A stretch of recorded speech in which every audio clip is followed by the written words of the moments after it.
Assalamualaikum warahmatullahi wabarakatuh. Innal hamdalillah nahmaduhu wa nasta'inuhu wa nastaghfiruh wa na'udzu billahi min syururi anfusina wa min sayyiati a'malina. Man yahdihillahu fala mudhillalah wa man yudlil fala hadiyalah. Ashhadu an la ilaha illallah wahdahu la syarikalah wa ashhadu anna Muhammadan abduhu wa rasuluh.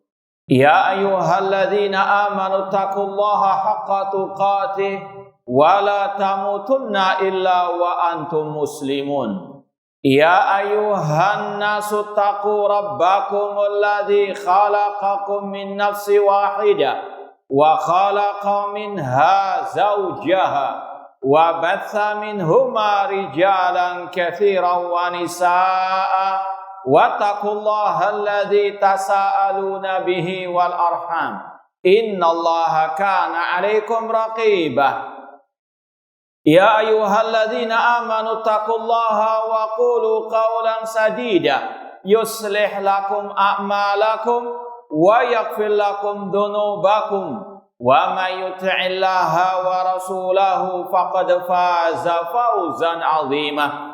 Amma ba'd, fa inna asdaqal hadithi kitabullah wa khairal hadi hadyu Muhammadin sallallahu alaihi wasallam wa syarrul umuri muhdatsatuha wa kullu muhdatsatin bid'ah wa kullu bid'atin dhalalah wa kullu dhalalatin finnar. Ma'asal muslimin, ikhwani fillah wa akhwati, bapak-bapak, ibu-ibu, saudara-saudariku rahimani wa rahimakumullah.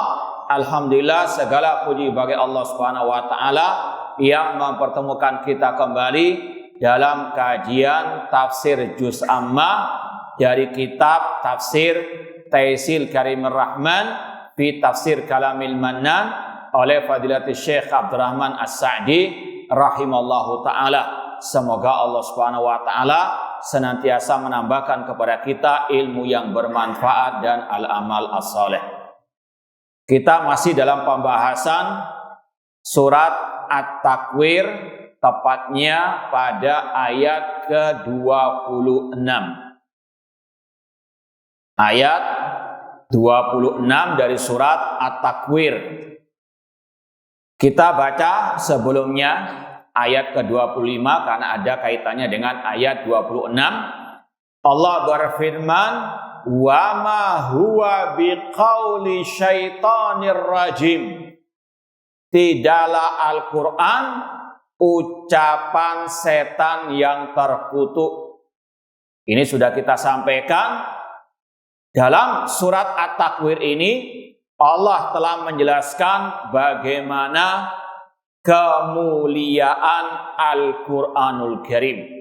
Di antaranya tentang sanadnya, bahwasanya Al-Quran adalah kitabullah, kalamullah, firman kalamnya Allah, zat yang paling mulia, yang diturunkan oleh Allah kepada malaikat yang paling mulia, yaitu malaikat Jibril, yang diturunkan oleh malaikat Jibril kepada Rasul yang paling mulia, yaitu Nabi kita Muhammad sallallahu alaihi wasallam di malam yang paling mulia, malam Lailatul Qadar. Ini salah satu yang menunjukkan kemuliaan Al-Quranul Karim. Kemudian setelah Allah jelaskan bagaimana kemuliaan Al-Quran, Allah pun juga membantah tuduhan-tuduhan dusta terhadap Al-Quran, terutama yang dilontarkan oleh kaum musyrikin jahiliyah yang mengatakan Al-Quran adalah ucapan penyair, ucapan tukang sihir, dan seterusnya. Allah pun mengatakan wa ma huwa biqauli syaitonir rajim. Dan sudah kita sampaikan juga, Allah bantah ucapan mereka dalam surat Al-Haqqah juga, yang juga masih berkaitan dengan sanad Al-Quran. Allah mengatakan innahu laqaulu rasulin karim. Sesungguhnya Al-Quran itu adalah firman Allah yang disampaikan oleh Rasulnya yang mulia Nabi Muhammad SAW. Wa ma huwa biqauli syair qalilan ma tu'minun. Bukanlah Al-Quran ucapan penyair, sedikit sekali kalian beriman. Wala biqauli kahin, dan Al-Quran bukanlah ucapan dukun. Qalilan ma tadakkarun, tanzilun min rabbil alamin. Sesungguhnya Al-Quran diturunkan dari Allah Rabbil Alamin. Ini adalah keyakinan seorang Muslim terhadap Al-Quranul Karim. Selain dimuliakan dengan meyakini Al-Quran kalam Allah dan meyakini kemuliaan Al-Quran tersebut, sekaligus harus ada pembelaan terhadap Al-Quranul Karim. Membantah orang-orang yang melecehkan Al-Quranul Karim. Di antaranya membantah ucapan yang mengatakan Al-Quran ucapan makhluk, Al-Quran ucapan Nabi Muhammad, na'udzubillahi min dzalik. Allah pun di sini membantah, membela kitabnya dengan mengatakan wa ma huwa biqauli syaitonir rajim. Rajim artinya fi ghayatil bu'di anillah wa an qurbihi. Setan yang terkutuk, yang jauh dari Allah Subhanahu wa taala. Kemudian kata Allah, fa aina tadhhabun? Kemanakah kalian pergi? Ini ditujukan kepada orang-orang yang menuduh Al-Quran dengan ucapan-ucapan dusta dan keji tersebut. Kata Syekh, kaifa yakhtur hadza bibalikum? Bagaimana ucapan ini muncul dalam benak akal kalian? Al-Quran, ucapan setan yang terkutuk, ucapan dukun, ucapan penyair. Dari mana hal ini kalian dapatkan? Padahal sudah kita sampaikan, orang-orang kafir Quraisy sebetulnya dalam hati mereka meyakini Al-Quran bukan ucapan sembarangan. Bahkan mereka ketika ditantang mendatangkan yang semisal dengan Al-Quran, mereka tidak sanggup. Karena sekali lagi mereka paham sebetulnya Al-Quran bukan ucapan manusia. Cuma karena kesombongan mereka. Allah mengatakan, katakan wahai Nabi Muhammad, jika kalian wahai orang-orang kafir musyrikin jahiliyah meragukan apa yang ada dalam Al-Quran yang diturunkan kepada Nabi Muhammad SAW, datangkan yang semisal dengan surat Al-Quran dan panggillah sekutu-sekutu kalian. Jika kalian apa? Benar-benar di atas kebenaran. Namun mereka tidak sanggup mendatangkan yang semisal dengan Al-Quran. Cuma tadi untuk memprovokasi orang-orang awam agar tidak ikut Nabi Muhammad, untuk menipu masyarakat pada waktu itu, dilontarkanlah tuduhan-tuduhan dusta kepada Al-Quran dan juga kepada Nabi Muhammad SAW. Makanya Allah bantah dalam ayat ini, fa aina tadhhabun kaifa yakhtur hadza bibalikum? Dari mana kalian mendapatkan ucapan-ucapan, tuduhan-tuduhan yang keji tersebut? Wa aina azabat ankum adhanukum? Kemana perginya akal-akal kalian? Hatta ja'altumul haqqa alladhi huwa fi a'la darajati sidqi bimanzilatil kadhib alladhi huwa anzal ma yakunu wa ardhalu wa asfalul batili. Sampai kalian menjadikan kebenaran yang di atas puncak kebenaran, yaitu kalam Allah. Allah mengatakan, wa man asdaqu minallahi haditha. Ucapan manakah yang lebih benar, lebih jujur daripada Al-Quran? Dan Rasul pun bersabda dalam khutbatul hajah, pembukaan kajian khutbah beliau yang kita baca juga tadi, Rasul mengatakan, fa inna asdaqal hadithi kitabullah. Sebaik-baik, sebenar-benar ucapan adalah kitab Allah, Al-Quran. Namun hal itu diputarbalikkan oleh kaum musyrikin jahiliyah. Kebenaran Al-Quran dituduh apa? Ucapan penyihir, ucapan penyair, ucapan syaitan, na'udzubillahi min dzalik. hal hada illa min inqilabil haqaiq. Tidaklah ini semuanya kecuali memutarbalikkan fakta. Ini yang harus kita seorang muslim muslimah jadikan sebagai bahan renungan. Bahwasanya Al-Quran saja yang merupakan kitab yang paling mulia, kitab yang paling benar, dituduh seperti ini. Demikian pula yang membawa Al-Quran, yaitu Nabi kita Muhammad SAW, dituduh syairun majnun, penyair yang gila. Kadang demikian dalam kehidupan ini. Yang hak dikatakan batil, yang batil dikatakan yang hak. Penyeru kebenaran dikatakan penyeru kesesatan, radikal dan seterusnya. Sebaliknya yang menyeru kepada kesesatan penyimpangan ditokohkan, dimuliakan. Naudzubillahi min dzalik.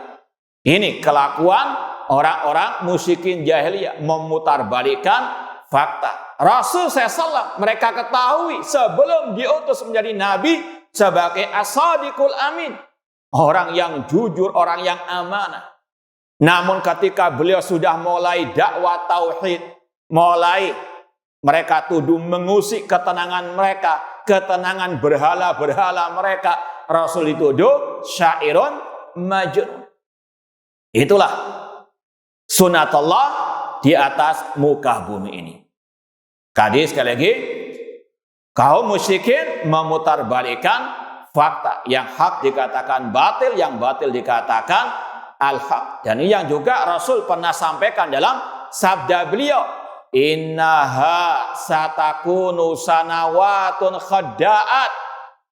Nanti di akhir zaman akan ada tahun-tahun yang menipu.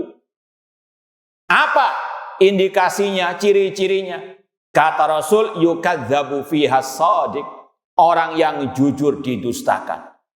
Wa yusaddaqu fiha al-kadzib, yang dusta dibenarkan. Wa yu'tamanu fiha al-kha'in, orang yang khianat diberi amanah. Wa yukhawanu fiha al-amin, sedangkan orang yang amanah tidak diberikan amanah, bahkan dituduh berkhianat. Kemudian kata Rasul lebih dari itu, wa yantiqu fiha arwaibidah, dan pada tahun-tahun itu, pada saat-saat itu akan berbicara arwaibidah. Kata sahabat, apa yang dimaksud dengan arwaibidah? Kata Rasul, ar-rajulu tafih yatakallam fi amril ama, orang yang jahil, orang yang tidak paham masalah, berbicara masalah umat. Naudzubillahi min dzalik. Ini yang harus kita jadikan sebagai tolak ukur kita, bahwasanya kebenaran bukan diukur dengan propaganda, dengan slogan-slogan yang indah. Terkadang slogan yang indah isinya tidak benar. Orang yang kata Rasul tadi kadzib dibenarkan, yang shadiq didustakan. Maka harus seorang muslim muslimah teliti dan cermat, lihat pada hakikat sesuatunya, bukan sekedar casingnya, bukan sekedar propagandanya. Timbang semuanya dengan qala Allah wa qala Rasul, al-haqqu mir rabbika, kebenaran dari Rabbmu, dari Al-Quran dan Sunnah dengan pemahaman para salafus saleh. Timbang semuanya dengan Al-Quran dan Sunnah dengan pemahaman para salafus saleh. Jangan tertipu dengan casingnya saja, dengan propaganda, dengan ucapan yang manis. Kadang orang yang jahil karena followernya banyak dianggap alim. Ada orang yang alim, paham betul qala Allah wa qala Rasul wa qala sahabat, paham betul akidah salaf dan berpegang teguh dengannya, berpegang dengan tauhid dan sunnah. Namun karena followernya sedikit dianggap apa?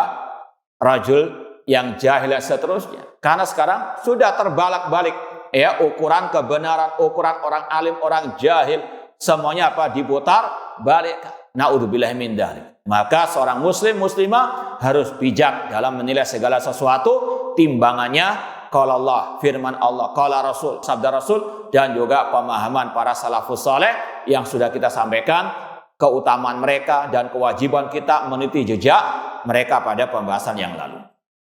Ma'asal muslimin ikhwani fillah wa akhwati rahimani wa rahimakumullah.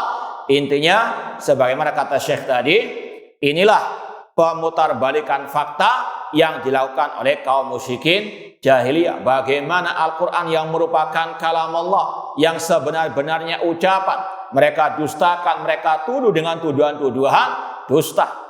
Ya, demikian pula tadi Rasul SAW yang terkenal sebagai orang yang paling amanah, yang paling benar, yang memiliki akhlak yang mulia, dituduh akhlaknya tidak benar dan seterusnya.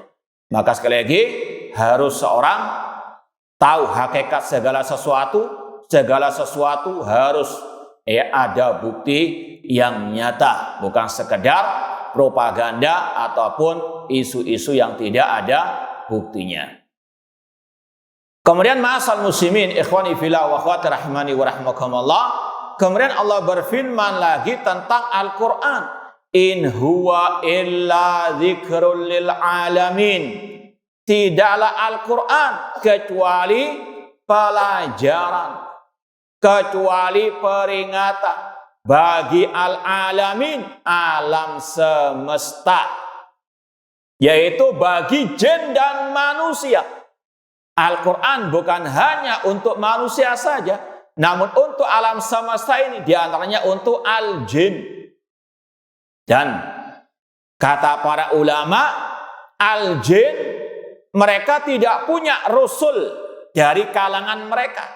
Mereka diperintahkan mengikuti rasul dari kalangan manusia. Di antaranya Nabi kita Muhammad SAW, dan mewajibkan mereka mengikuti Al-Quranul Karim. Seperti yang Allah firmankan dalam surat Al-Ahqaf. Ingatlah kata Allah, ketika kami memalingkan sekelompok dari jin yang mereka mendengarkan Al-Quran dari Nabi kita Muhammad SAW.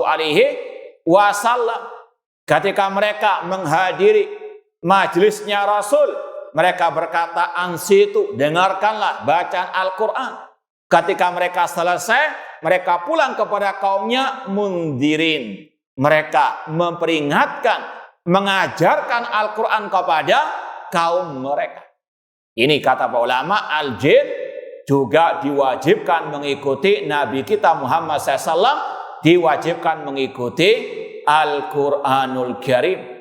Mereka juga berkata kepada kaumnya, ya kaumana ajibu da'iyallah wa aminu bih. Wahai kaum kami, wahai para jin, ikutilah, penuhilah seruan da'inya Allah, yaitu Nabi kita Muhammad SAW, dan berimanlah kepadanya. Inilah Al-Quran dzikrul lil alamin. Ini sekali lagi setelah Allah menjelaskan bagaimana kemuliaan Al-Quran, membantah tuduhan-tuduhan kepada Al-Quran, Allah tegaskan lagi, tidaklah Al-Quran kecuali sebagai pelajaran yang baik bagi alam semesta, bagi jin dan manusia. Kata Syekh, ayatadzakaruna bihi rabbahum wa ma lahum min sifatil kamal wa ma yunazzah anhum minan naqais waradzail wal amsal.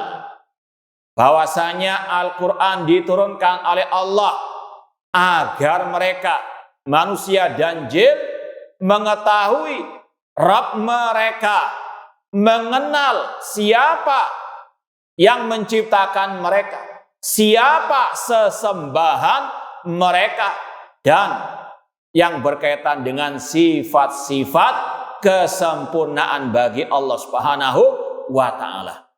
Ini yang paling inti dalam Al-Quran. Bahkan kata Al-Imam Ibnu Qayyim rahimahullah, Al-Quran kulluhu at-tauhid. Al-Quran isinya berkaitan dengan tauhid. Kalau kita perhatikan, surat yang paling mulia dalam Al-Quran surat apa? Al-Fatihah. Isinya tentang apa? Yang sudah kita pelajari di majelis kita ini. Yaitu apa? At-tauhid dari awal sampai akhir. Gak ada masalah salat, zakat, puasa. Yang ada masalah apa? At-tauhid. Baik rububiyah, uluhiyah maupun asma wa sifat. Bahkan inti dari Al-Fatihah yaitu ayat apa?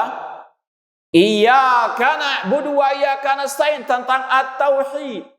Ini awal surat dalam Al-Quran tentang tauhid. Akhir surat Al-Quran apa? An-Nas. Tentang apa? At-tauhid. Qul a'udzu birabbin nas. Berlindung kepada Allah, Rabbnya manusia. Awal dan akhir Al-Quran tentang at-tauhid. Ayat termulia dalam Al-Quran tentang apa? Ayat apa itu? Ayat kursi tentang apa? At-tauhid, rububiyah, uluhiyah, dan asma wa sifat. Kalau ada yang bertanya, lu bagaimana Ustaz dengan kisah-kisah yang ada dalam Al-Quran? Apa hubungannya dengan tauhid? Kata Imam Ibnu Qayyim rahimahullah, kisah-kisah yang ada dalam Al-Quran hanya berkaitan tentang orang-orang yang menyeru kepada tauhid dan musuh-musuh at-tauhid. Di dalamnya ada kisah para nabi penyeru tauhid. Wa ma arsalna min qablika mir rasulin illa nuhi ilaihi annahu la ilaha illa ana fa'budun. Kisah para pembela, pengibar bendera at-tauhid dan sekaligus yang menentang apa? At-tauhid, orang-orang kafirin, orang-orang musyrikin. Kalau ada yang bertanya, bagaimana dengan surga neraka? Apa hubungannya dengan tauhid? Maka jawaban Ibnu Qayyim rahimahullah, itu balasan bagi yang bertauhid yaitu surga, dan itu yaitu neraka, balasan bagi yang menentang ataupun yang menyimpang dari at-tauhid. Kalau ada yang bertanya lagi, bagaimana dengan ayat-ayat masalah hukum-hukum syariat, masalah puasa, zakat, haji? Maka jawabannya itu adalah konsekuensi kelaziman orang yang bertauhid. Apa arti tauhid? Di antaranya mengesahkan Allah dalam ibadah, dan di antara ibadah salat, puasa, zakat, dan itu semuanya harus diserahkan hanya kepada Allah. Itu konsekuensi tauhid. Qul inna salati wa nusuki wa mahyaya wa mamati lillahi rabbil alamin. Katakanlah sesungguhnya salatku, sesembelihanku, hidup dan matiku hanya untuk Allah Rabb semesta alam. Bahkan kalau antum baca ayat Al-Quran, hampir rata-rata ayat-ayat tentang hukum syariat itu ditutup dengan tauhid asma wa sifat. Contoh masalah hukum al-hudud, masalah potong tangan bagi pencuri. Wasariku wasariqatu faqta'u aydiyahuma jazaan bima kasaba nakala minallah wallahu apa? Azizun hakim. Laki-laki dan perempuan yang mencuri, potonglah kedua tangannya sebagai hukuman dari Allah, dan Allah maha perkasa lagi maha bijaksana. Ini ditutup ayat masalah syariat dengan apa? Tauhid asma wa sifat. Maka sekali lagi ini yang dikatakan oleh Syekh bahwasanya Al-Quran itu zikrun lil alamin. Di dalamnya terdapat pembahasan masalah nama-nama dan sifat-sifat Allah Subhanahu wa ta'ala. Contoh lagi, ayat tentang masalah puasa tidak lepas tentunya dari sifat Allah. Siapa yang ayat syahr Ramadan alladzi unzila fil Quran? Biar nggak ngantuk. Nah, coba baca satu ayat saja tentang puasa. Masa hanya Ramadan saja hafalnya? Yuridullahu bikumul yusra wala yuridu bikumul usra. Allah menghendaki kemudahan bagi kalian, tidak menghendaki apa? Kesulitan. Di sini kata ulama ada berkaitan dengan sifat apa? Al-iradah, kehendak. Dan insya Allah akan ada pembahasannya dalam ayat terakhir ini. Intinya ayat puasa, ayat-ayat hukum-hukum syariat ada kaitannya dengan masalah apa? At-tauhid. Bahkan kalau mau diperinci lagi, ayat setelah itu, setelah masalah syahr Ramadan, Allah mengatakan wa idza sa'alaka ibadi anni fa inni qarib ujibu da'watad da'i da'an. Apabila hambaku bertanya kepada engkau Nabi Muhammad tentang diriku, jawablah aku dekat. Aku mengabulkan doa orang yang berdoa kepadaku. Ayat ini disisipkan kata ulama di tengah-tengah ayat masalah puasa. Hukum-hukum syariat tidak terlepas dari pembahasan masalah at-tauhid, baik tauhid uluhiyah ataupun tauhid asma wa sifat. Nah, ini kata Syekh, Al-Quran diturunkan oleh Allah agar manusia mengenal Rabb mereka, Allah Subhanahu wa Ta'ala, dan apa yang berkaitan dengan sifat-sifat Allah. Dan yang wajib diyakini setiap muslim muslimah, ilmu yang paling mulia adalah ilmu tentang tauhid asma wa sifat.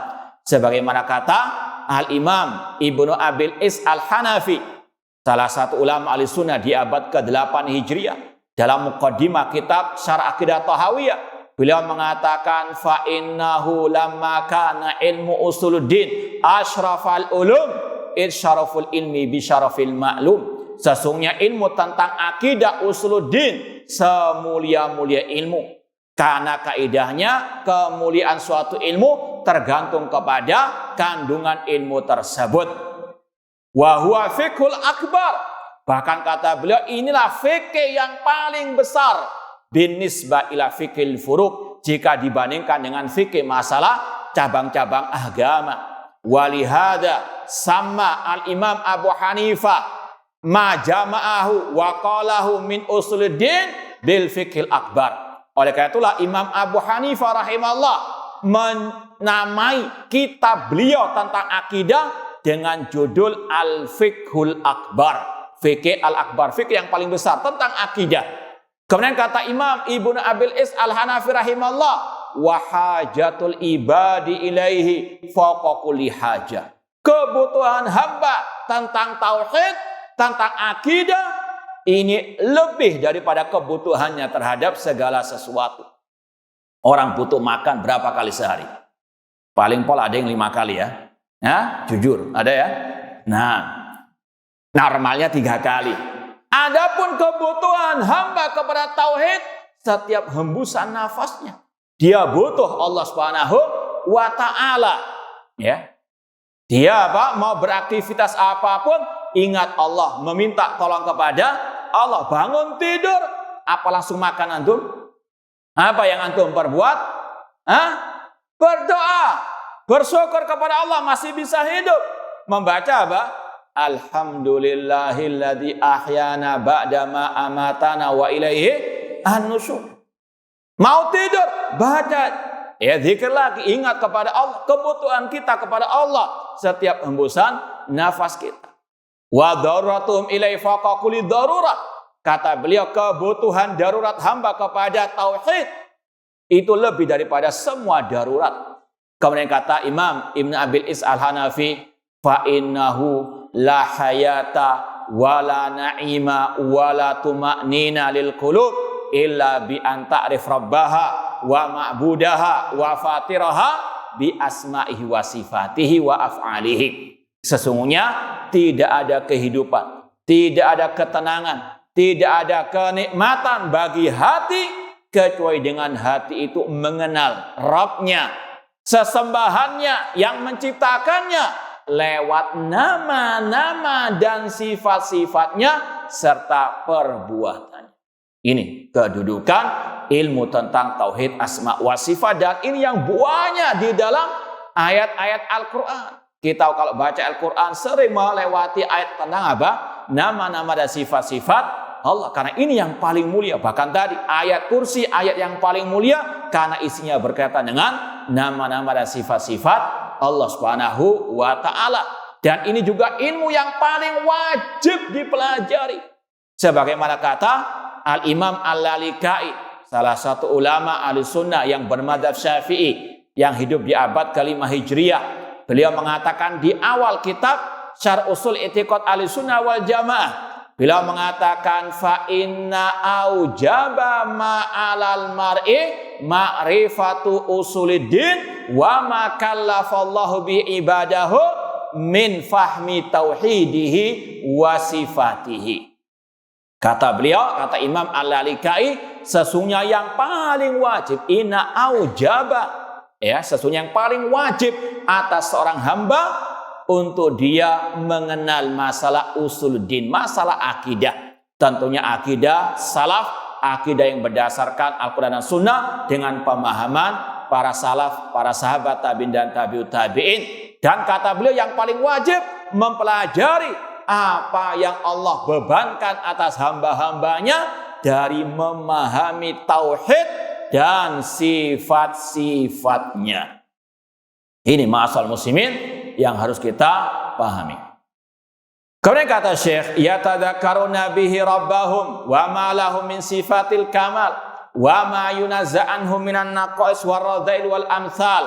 Al-Quran diturunkan agar manusia memahami sifat-sifat kesempurnaan bagi Allah dan apa yang Allah sucikan dirinya darinya dari berbagai macam kekurangan, hal-hal yang tidak layak baginya atau hal-hal yang Allah disekutukan dengannya. Contoh dalam surat yang dikenal dengan sepertiga Al-Quran. Surat apa itu? Al-Ikhlas. Isinya ya tentang ini. Qul huwallahu ahad. Allah yang Maha Esa. Esa dalam rububiyahnya, uluhiyahnya dan asma wa sifatnya. Allahu samad. Allah tempat kita bergantung. Kalau mau diperinci lagi, as-samad artinya al-kamil fi sifatihi. Yang maha sempurna sifat-sifatnya. Alladzi iftaqarat ilai jami makhlukatihi, yang semua makhluk butuh kepada Allah. Ini sifat kesempurnaan bagi Allah. Ini adalah nama-nama Allah Al-Husna. Kemudian lam yalid wa lam yulad. Allah tidak beranak dan juga tidak diperanakan. Ini mewajibkan kita mensucikan Allah dari sifat-sifat yang tidak layak bagi Allah tersebut. Walam yakul lahu kufuwan ahad. Tidak ada satu yang serupa dengan Allah Subhanahu wa taala. Wajib menetapkan semua sifat Allah yang tercantum dalam Al-Quran dan As-Sunnah tanpa menyerupakannya dengan sifat makhluk, tanpa membayangkannya, tanpa menyelewengkan dari makna yang sebenarnya, dan tanpa menafikannya. Wa yatadzakaruna bi al-awamir wan nawahi wa hikamaha. Allah menurunkan Al-Quran agar manusia mengambil pelajaran darinya yang berkaitan dengan masalah perintah dan larangan Allah Subhanahu wa taala. Dan inilah salah satu tujuan Allah menciptakan kita, untuk kita diperintah, untuk kita dilarang. Kita adalah hamba Allah, al-abd. Namanya abad, hamba, budak, itu wajib mengikuti apa yang diperintahkan oleh apa? Oleh Tuhan. Demikian pula kita sebagai Abdullah, hamba Allah, wajib menjalankan perintah dan meninggalkan larangan Allah. Dan tidak mungkin kita tahu apa perintah Allah, apa larangan Allah, kecuali lewat wahyu Allah. Di antaranya apa? Al-Quranul Karim. Itu di antara tujuan Allah menurunkan Al-Quran, untuk manusia mengamalkan perintah dan larangan Allah, yang itu merupakan tujuan manusia diciptakan oleh Allah. Sebagaimana Allah katakan dalam surat Al-Qiyamah, ayahsabul insanu an yutraka sudah. Apakah manusia mengira dia dibiarkan begitu saja? Kata Imam Asy-Syafi'i rahimahullah, bal yu'mar wa yunha. Bahkan diperintah dan dilarang oleh Allah. Manusia itu diciptakan oleh Allah untuk diperintah, dilarang. Itu hikmah manusia diciptakan. Bukan sekedar untuk hidup, makan, minum, bersenang-senang, berfoya-foya, bekerja, dapat untung, dapat gaji, kemudian bekerja. Tidak. Manusia bukan seperti hewan ternak. Namun manusia punya hikmah yang mulia, diciptakan oleh Allah untuk melaksanakan perintah dan larangan Allah Subhanahu wa taala. Wa yatadzakaruna bi al-ahkam al-qadariyata wa syar'iyata wal jazaiyah. Manusia diturunkan kepada mereka Al-Quran untuk mereka mempelajari, mengambil pelajaran darinya yang berkaitan dengan hukum-hukum qadariyah, hukum takdir Allah, baik yang berkaitan dengan kenikmatan ataupun dengan apa? Kesengsaraan. Allah berfirman, wa nabluukum bisyarri wal khairi fitnah wa ilaina turja'un. Sesungguhnya kami, kata Allah, menguji kalian dengan kebaikan, kejelekan, dengan kenikmatan, dengan kesengsaraan. Ini namanya al-ahkam al-qadariyah. Hidup manusia tidak lepas dari dua ini. Kalau nggak musibah ya apa? Nikmat. Kalau nggak nikmat ya apa? Musibah. Ini sudah apa? Sunnatullah, hukum qadariyah. Manusia harus tahu memang hidupnya seperti ini, seperti siang dan malam, silih berganti. Seperti roda ya, yang terus berputar, kadang di atas, kadang di bawah. Harus sadar dan harus paham bagaimana menyikapinya. Demikian pula dengan hukum asyariyah ada dalam Al-Quran tentang masalah tadi, sholat, puasa, zakat, dan seterusnya. Ini ahkam asyariyah. Kemudian juga yang berkaitan dengan al-jazaiyah, hukum-hukum al-jazaiyah itu di akhirat. Tentang surga neraka, ini hukum di akhirat. Itu semuanya ada dalam Al-Quran. Intinya Al-Quran komplit, semuanya ada dalam Al-Quran. Ma farratna fil kitabi min syai'. Kata Allah, kami tidak meninggalkan sesuatu pun kecuali kami jelaskan di dalam Al-Quranul Karim. Wabil jumlah yatadzakkaruna bihi masalihad darain. Kesimpulannya, Al-Quran Allah turunkan untuk manusia mengambil pelajaran tentang kemaslahatan dunia dan akhirat mereka. Wa yanaluna bil amal bihi as-sa'adatain, yang dengannya mereka bisa menggapai kebahagiaan mereka. Kita nggak akan mungkin bisa meraih kebahagiaan yang hakiki fid dunya wal akhirah kecuali lewat Al-Quranul Karim. Dengan mempelajarinya, memahaminya dengan benar, mengamalkannya, berpegang teguh dengannya. Sebagaimana janji Allah, famanittaba'a hudaya fala yadillu wala yashqa.